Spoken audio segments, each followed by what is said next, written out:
Hello friends, welcome to CN study method. So friends, तो चलिए इस वीडियो में हम लोग पढ़ेंगे क्लास 6वीं का संस्कृत विषय अध्याय 7 है बालकः ध्रुवा बालक ध्रुव। इसके बारे में हम लोग पढ़ेंगे। संस्कृत विषय एक बहुत अच्छा विषय है जिसमें हम लोगों को बहुत सारी अच्छी नॉलेज मिलती है। इसमें भी हमको जनरल नॉलेज मिलती है और एक नए भाषा को हम लोग सीखते हैं। चलिए फ्रेंड्स, इसको भी पढ़ना शुरू करते हैं। आई होप फ्रेंड्स आप लोगों को अच्छा लगेगा, तो प्लीज़ वीडियो को लाइक शेयर एंड सब्सक्राइब ज़रूर कीजिएगा। चलिए पढ़ना शुरू करते हैं। पुरा पुरा उत्तानपादः नाम एकः राजा आसीत्। पुराने समय में उत्तानपाद नाम के एक राजा थे। तस्य द्विपत्न्यौ स्ता एका सुनीति अपरा च सुरुचि। उनकी द्विपत्नी, तस्य मतलब उनकी, द्वि मतलब दो, पत्नियों मतलब पत्नी, इसका मतलब है उनकी द्विपत्नी, उनके दो पत्नियां थीं। एक का नाम था सुनीति और दूसरी का नाम था सुरुचि। राज्ञी सुरुचि राज्ञो अतीव प्रियशीतः।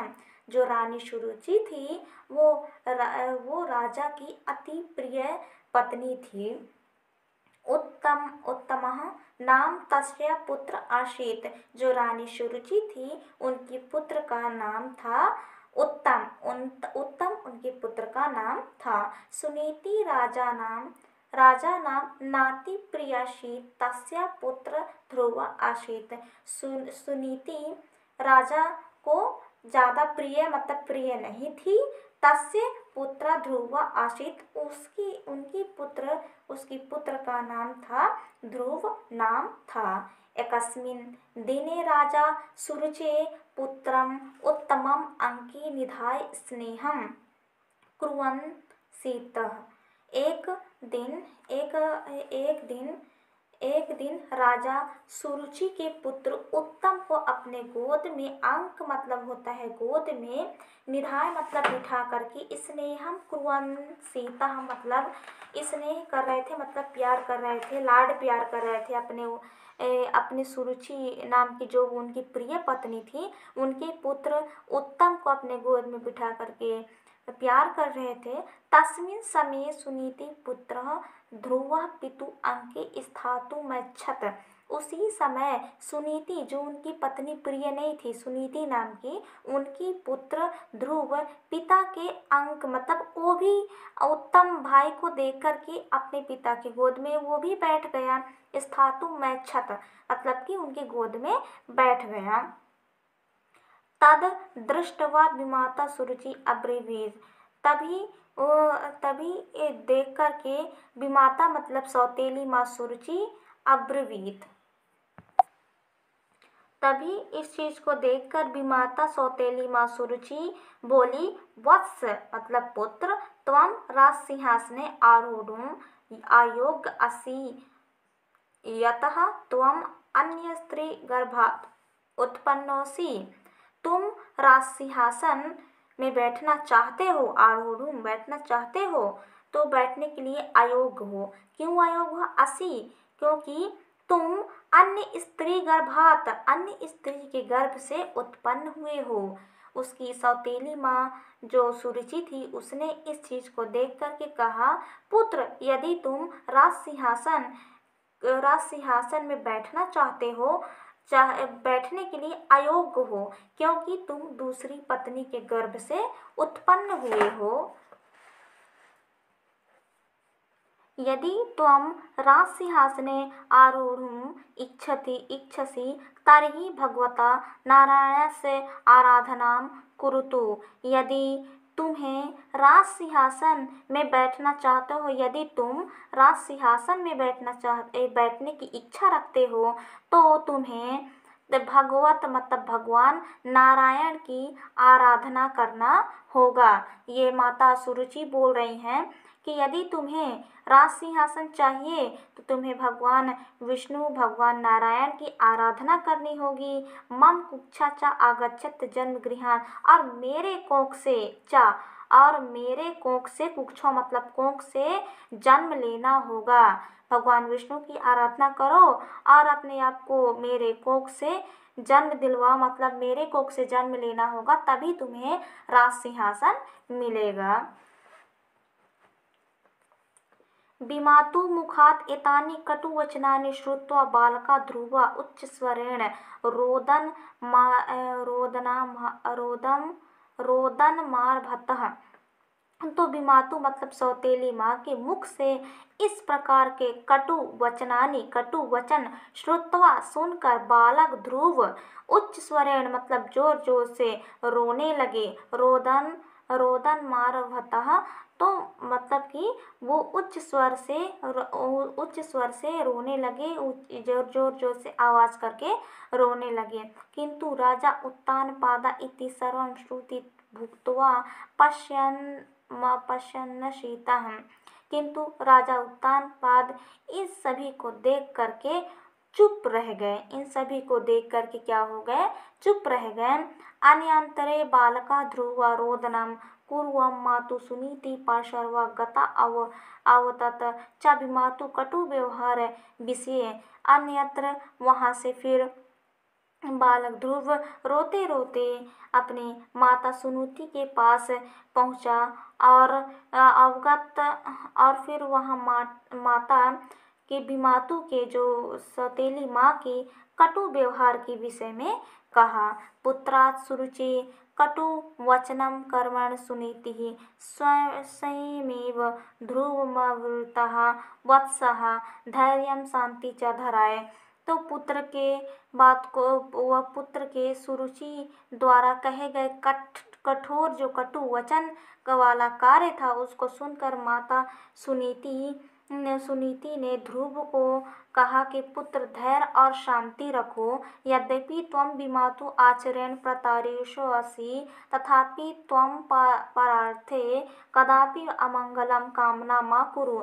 यदि तुम्हारी विमातु का आचरण प्रताड़ित जैसा है तो तुम किसी से कभी भी अमंगल की कामना मत करना, कभी भी किसी के लिए अमंगल की कामना मत करना।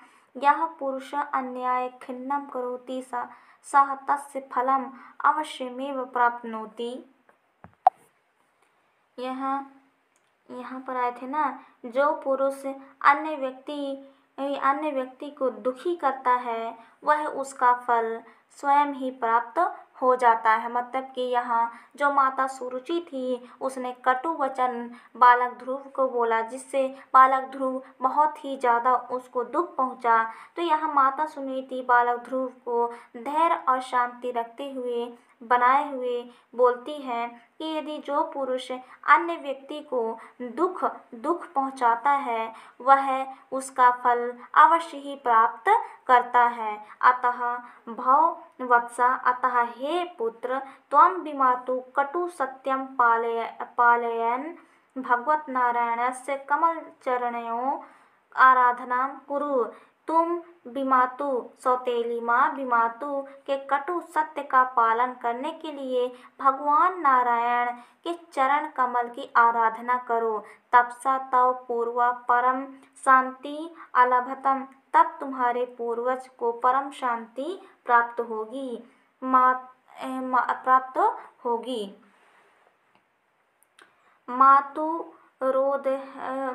मातुरादेशेन ध्रुवा ईश ध्यानं प्रति प्रेरणां गृहीत्वा स राजप्रसादं त्यक्त्वा च वनम् अगच्छत्। माता के आदेश से ध्रुव इस ईश भगवान का ध्यान करते हुए और उनके प्रति प्रेरणा रखते हुए अपने राजप्रसाद मतलब कि राजमहल को त्याग करके वन की ओर चले गए। वने ध्रुवः घोर तपः आकुरोत, वन में ध्रुव ने घोर तपस्या की। तस्य मंत्र आसीत, उनका मंत्र था ओम नमो भगवते वासुदेवाय। उनका मंत्र यही था ओम नमो भगवते वासुदेवाय।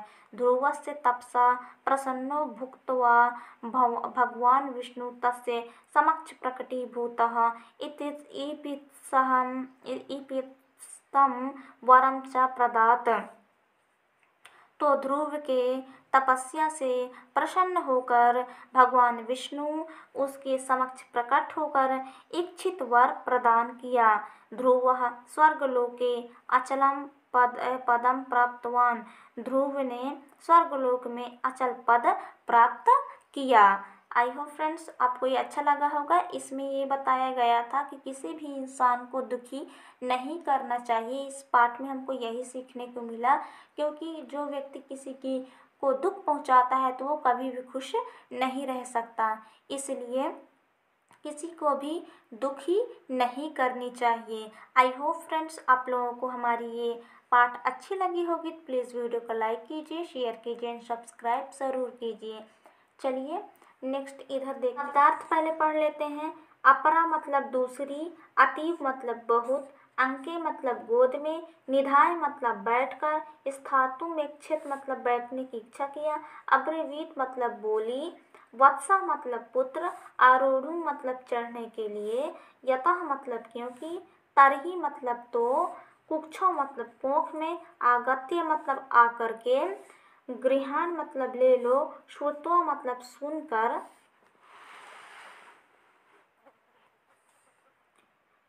पासर्वे मतलब पास में, आरभात मतलब आरंभ कर दिया, आकर्ण्यम मतलब सुनकर, तुष्णी भूत्वा मतलब चुप रह कर, कदापि मतलब कभी भी, अन्यंतरे मतलब इसी बीच में, अन्याय मतलब अन्यान मतलब दूसरों को, प्रताड़िता मतलब दुखी किया गया, खिन्ना मतलब दुखी, परार्थवे मतलब दूसरे के हित के लिए, पराम मतलब श्रेष्ठ उत्तम, प्राप्नोति मतलब प्राप्त करता है, अलभतम मतलब होता है प्राप्त किए, प्रदात मतलब प्रदान दिया प्रदान किया, प्रसादम मतलब महान, प्रकटीभूता मतलब प्रकट हुए उपस्थित हुए, तक्तयम मतलब होता है तक्त हुआ मतलब छोड़कर, इतस्तम मतलब होता है इच्छित। इनको आप लोग अच्छे से याद कर लीजिएगा, क्योंकि आपके 10वीं तक बहुत ज़्यादा काम आएंगे। इसके अभ्यास के प्रश्न हैं। पहला, अधोलिखित प्रश्नों के उत्तर संस्कृत भाषा में लिखिए। पहला है राज्ञः उत्तानपादस्य कति पत्न्यो आस्ताम। तो राजा उत्तानपाद की कितनी पत्नियां थीं? तो राज्ञः उत्तानपादस्य द्वे महर्षियो आस्ताम। तो राजा उत्तानपाद की दो पत्नियां थीं। दूसरा, ध्रुवस्य मातु किम नाम। ध्रुव की माता का क्या नाम था? तो ध्रुवस्य मातु नाम सुनीति। ध्रुव की माता का नाम सुनीति था। तीसरा है, ध्रुवस्य माता किम कर्तुम अधिदेशः। ध्रुव की माता आदिदेश भगवतः नारायणस्य चरण कमलियो आराधनम कुरुते। तो ध्रुव की माता ने भगवान नारायण की चरण कमल की आराधना करने को कहा। चौथा, ध्रुवस्य विमातु नाम किम। तो ध्रुव की विमाता का क्या नाम था? ध्रुवस्य विमातु नाम सुरुचि। ध्रुव की विमाता का नाम सुरुचि था। ठीक है। नेक्स्ट है, रिक्त स्थानों की पूर्ति कीजिए। पहला, सुनीति पुत्रः ध्रुव आसीत्। सुनीति के पुत्र ध्रुव था। दूसरा, ध्रुव तपस्या कर्तुम वनम अगच्छत। तो ध्रुव तपस्या वन में करने के लिए गया। तीसरा है, वने घोर तपा आक्रोत। वन में घोर तपस्या किया। चौथा है, रुदन ध्रुवस् मातु सुनीते पार्श्वे गतः। तो रोते हुए माता सुनीति के पास ध्रुव चला गया। इतना हुआ। नेक्स्ट है, संस्कृत में अनुवाद कीजिए। और संस्कृत में अनुवाद करना है इसको। ठीक है, संस्कृत में अनुवाद करना है। पहला, उत्तानपाद एक राजा था। उत्तानपाद एक राजा था। इसको संस्कृत में बनाना है। उत्तानपादः एकः नृपः आसीत्। उत्तानपादः एक नृप आसीत्। राजा को नृप बोलते हैं संस्कृत में। दूसरा, सुरुचि उनकी प्रिय रानी थी। सुरुचि तस्य प्रिय राज्ञी आसीत्। सुरुचि तस्य प्रिय राज्ञी आसीत्। तीसरा है, ध्रुव भगवान का भक्त था। ध्रुव भगवतः भक्त आसीत्। ध्रुव भगवान का भक्त था। चौथा है, ध्रुव नारायण को प्रणाम करता है। ध्रुव नारायणः प्रणमति। पांचवा है, ध्रुव ने अचल पद प्राप्त किया। ध्रुवः अचलम पदम प्राप्नोति। ध्रुव ने अचल पद प्राप्त किया। इस प्रकार संस्कृत के जो आपके पाठ में बहुत सारे, हर पाठ में आपको ये संस्कृत में अनुवाद करने के लिए दिया जाएगा। आप लोगों को ज़्यादा कुछ नहीं करना है, जितना अनुवाद दिया गया है उतना आप लोगों को अच्छे से पढ़ लेना है, याद कर लेना है। मतलब आपके एग्ज़ाम में यदि आए तो आपको याद होना चाहिए कि कैसे इसको बनाना है। आप कैसे तो पता नहीं, लेकिन कैसे बना था उस प्रकार से यदि आपको याद रहेगा तो बन जाएगा ये। ठीक है, ऐसे इसी प्रकार याद कर लीजिए, क्योंकि इसके लिए ग्रामर की ज़रूरत होती है और ग्रामर अभी आप लोगों को पता नहीं चलेगा क्योंकि नहीं जानेंगे आप लोग। फिर ये नेक्स्ट है, निम्नलिखित शब्दों से संस्कृत वाक्य बनाइए। ध्रुवः उत्तानपादः सुरुचि शुनोति अब्रवीत अस्ति। तो इनसे हमको संस्कृत वाक्य, जैसे हिंदी में हम लोगों को हिंदी वाक्य बनाना पड़ता है, उसी प्रकार से संस्कृत में भी संस्कृत वाक्य इंग्लिश में भी होता है वाक्य बनाने के लिए। कैसे बनाए? पहला ध्रुव का प्रयोग कर, ध्रुव भगवतः भक्ता आसीत, ये ध्रुव का प्रयोग हुआ। दूसरा हुआ पुरा उत्तानपादा नाम एक राजा आशीत, एक राजा आशीत, तो ये बन गया। फिर तीसरा है राज्ञी सुरुचि राज्ञो अतीव प्रिया सीता, उन्हीं से निकाल के बनाया गया है। यदि आप कम से कम 10 बार पढ़ेंगे वीडियो को देख करके तो आपको ये सारी चीज़ें याद हो जाएंगी। चौथा है सुनीति राजा नाम नाति प्रिया शीत। पांचवा है ध्रुवम विमाता सुरुचि अब्रवीत, देखिए इन सभी शब्दों का प्रयोग हो रहा है। छठवा है मम नाम दीपिका अस्ति, तो ये प्रयोग हो गया। आई होप फ्रेंड्स आप लोगों को हमारा ये तरीका पढ़ाने का अच्छा लगता होगा। प्लीज़ वीडियो को like share and subscribe, comments जरूर कीजिए। चलिए मिलते हैं नेक्स्ट न्यू वीडियो में, तब तक के लिए धन्यवाद।